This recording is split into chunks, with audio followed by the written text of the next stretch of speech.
These kids are suffering right now. And with that, I yield to the distinguished ranking member, Mr. Jordan. Thank you, Mr. Chairman. What we're going to hear from Democrats this morning is astonishing. Will be truly astonishing. For months, they declared there wasn't even a crisis on the border. Senator Warner said a fake crisis at the border is fear-mongering of the worst kind, and we're not falling for it. But weeks later, Democrats sure have changed their tune.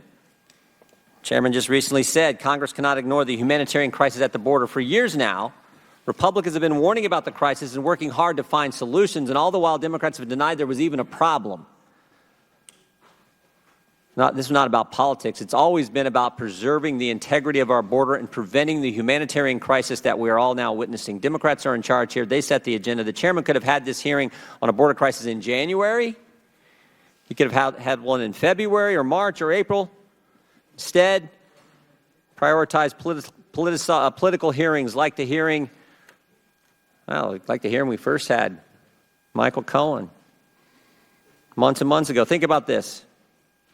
The President made his emergency supplemental request only 2 days after that hearing. We knew even then that it was urgent. Instead of giving a platform to a convicted felon, we could have come here to address the border crisis. Only now the situation has reached the point that Democrats cannot ignore it. They finally decided to acknowledge that there is, in fact, a real crisis on the border.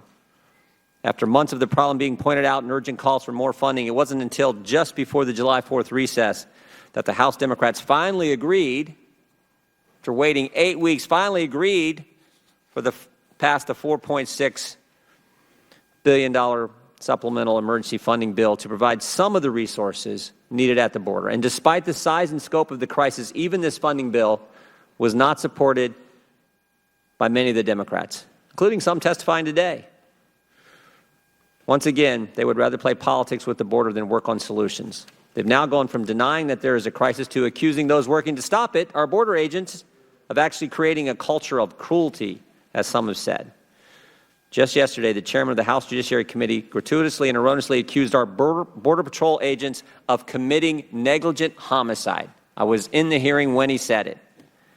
The reality is that our border agents are working tirelessly on the crisis, which they did not create, and are lacking funding and resources from the very Democrats who are attacking them. You can't vote against funding for a crisis, and then, fiscal year 2019, more than 688,000 illegal aliens, including nearly 133,000 in May of 2019 alone, were apprehended between ports of entry along the southwest border, an increase of 80,000 since October of 2018. And while historically most immigrants were single adult males, 72% of all border enforcement actions in the last month were directed to unaccompanied alien children and family units. Fabricating stories of cruelty and besmirching the hardworking civil servants who are protecting the border and providing humanitarian assistance does nothing to help solve the problem. And putting a Band-Aid over the border crisis like we did 2 weeks ago does not fix the root causes. Democrats are serious about solving the border crisis, and let's address the Flores settlement agreement. Let's address asylum loopholes and the other statutory and judicial constraints that incentivize aliens to make a dangerous journey to the United States. Most of all, they must stop obstructing the border security wall. This is one of the greatest challenges of our time, and as we all know, it's getting worse by the day. I hope the Democrats will stop their obsession with attacking the president and actually work collaboratively to fix this crisis. Mr. Chairman, I look forward to hearing from our witnesses. I appreciate the fact that even though initially we were going to have just the Democrats, you were allowed Republican witnesses from border states to participate in the first panel.